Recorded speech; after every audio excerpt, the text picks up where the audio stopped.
بالرحب نحييكم وكل الورد نهديكم على حب نلاقيكم.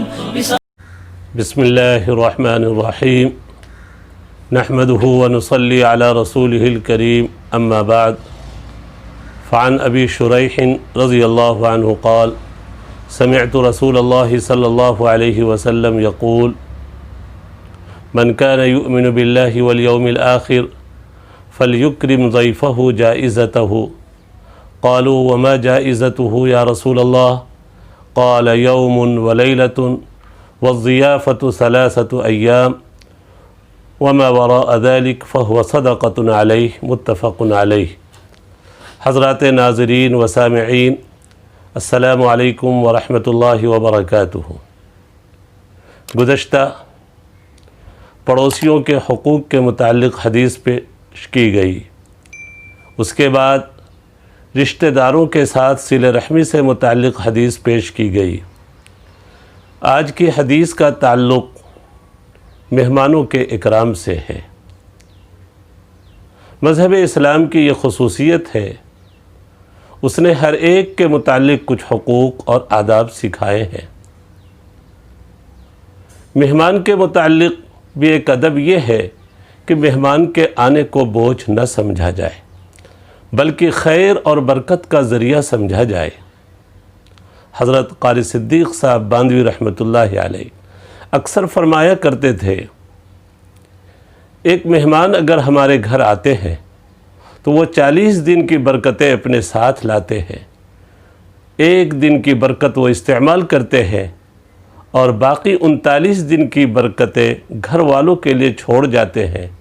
یہ کتنی بڑی سعادت کی بات ہے.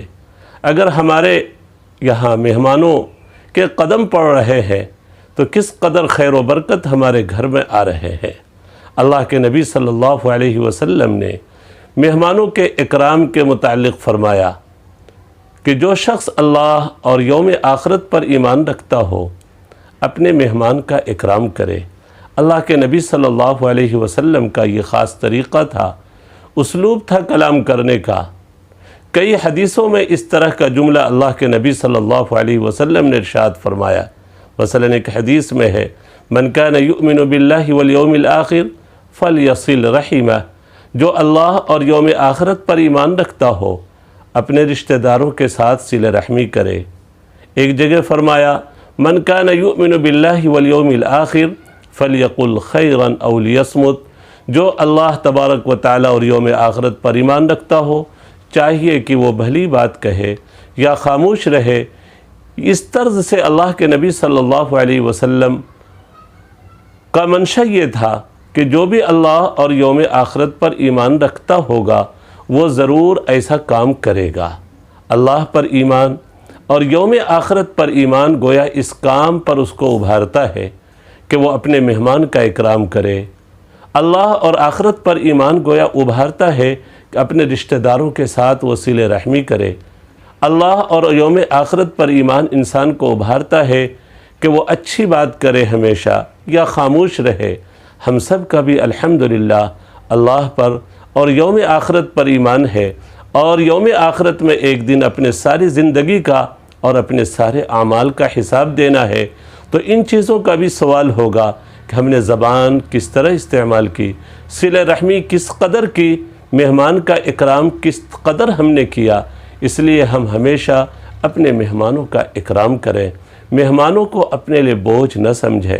مہمانوں کے اکرام میں یہ بھی شامل ہے کہ مہمانوں سے مسکرا کر ملا جائے، مہمان کا استقبال مسکرا کر کیا جائے. یہ بھی ایک ادب ہے اور یہ مہمان کا اکرام ہے. یوں تو ہر مومن کا اکرام ہے کہ جب بھی کسی مومن سے، مومن کیا کسی انسان سے بھی ملاقات ہو، خواہ وہ کافر ہی کیوں نہ ہو، مسکرا کر ملے. طلاقۃ الوجہ صدقہ. اللہ کے نبی صلی اللہ علیہ وسلم نے مسکرا کر ملنے کو صدقہ فرمایا. ہو سکتا ہے ہمارے مسکرا کر ملنے سے اس کا دل خوش ہو جائے، اس کے دل میں اسلام کی محبت اور مسلمانوں کی محبت پیدا ہو جائے. مہمانوں سے جب ملا جائے تو مسکرا کر ملا جائے. یہ بھی مہمان کا ایک ادب ہے، مہمان کا ایک اکرام ہے.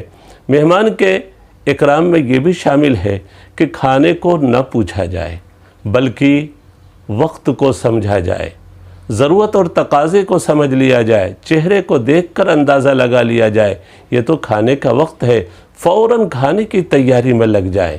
چونکہ مہمان تو یقیناً تکلف کریں گے، آپ ان سے پوچھیں گے کیا آپ کھانا کھائیں گے، تو ممکن ہے تکلف میں وہ انکار کر دیں، اور یہ ادب اور اکرام کے خلاف ہوگا، بلکہ وقت کو، ضرورت کو سمجھتے ہوئے خود کھانے کی تیاری میں لگ جائے۔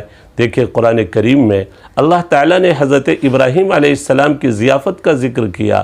جب کچھ مہمان بنے جو در حقیقت فرشتے تھے، حضرت ابراہیم علیہ السلام آتے ہی فوراً بچڑے کے ذبح کرنے میں لگ گئے، تیاری میں لگ گئے۔ فراغ الی اہلہ فجاء بعجل سمین، فوراً تیار کر کے لے آئے۔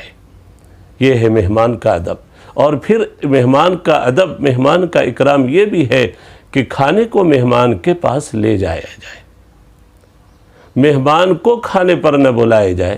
مہمان جہاں حاضر ہوں، جہاں وہ بسہولت بیٹھے ہوں، آرام سے موجود ہوں، وہاں پر کھانا حاضر کیا جائے۔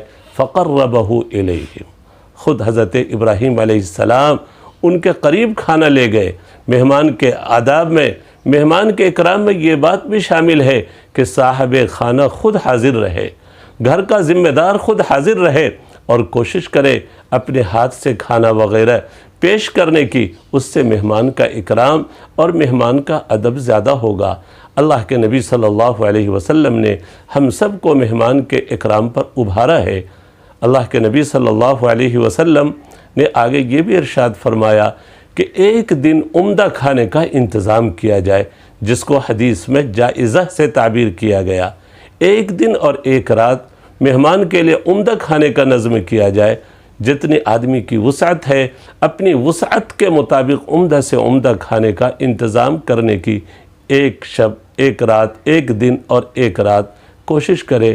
اس کے بعد مہمان کی ضیافت تو در حقیقت 3 دن ہے، مہمانی 3 دن ہوگی، لیکن جو پہلا دن ہے یوم و لیلہ، وہ خاص ضیافت کا دن ہے۔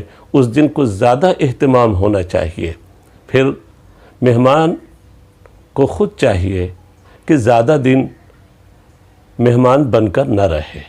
اللہ کے نبی صلی اللہ علیہ وسلم نے اگر میزبان کو اکرام اور ادب سکھایا ہے، تو دوسری طرف مہمانوں کے بارے میں بھی ہے کہ مہمان اپنے میزبان کو گنہگار نہ کرے، زیادہ دن اس کے وہاں قیام نہ کرے کہ میزبان سوچنے لگے کہ یہ مہمان جلدی رخصت ہو جاتا تو اچھی بات ہے۔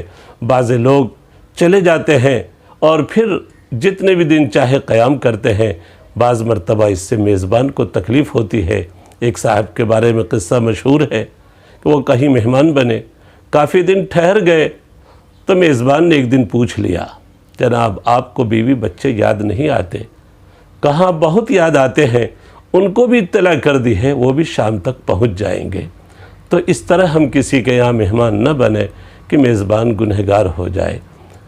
اللہ تبارک و تعالی ہم سب کو مہمانوں کے حقوق، پڑوسیوں کے حقوق اور تمام رشتہ داروں کے حقوق ادا کرنے کی توفیق نصیب فرمائے۔ وما توفیقی الا باللہ۔ سامعین، اب ہم آپ سے رخصت ہوتے ہیں۔ السلام علیکم ورحمۃ اللہ وبرکاتہ۔ على الرحب نحييكم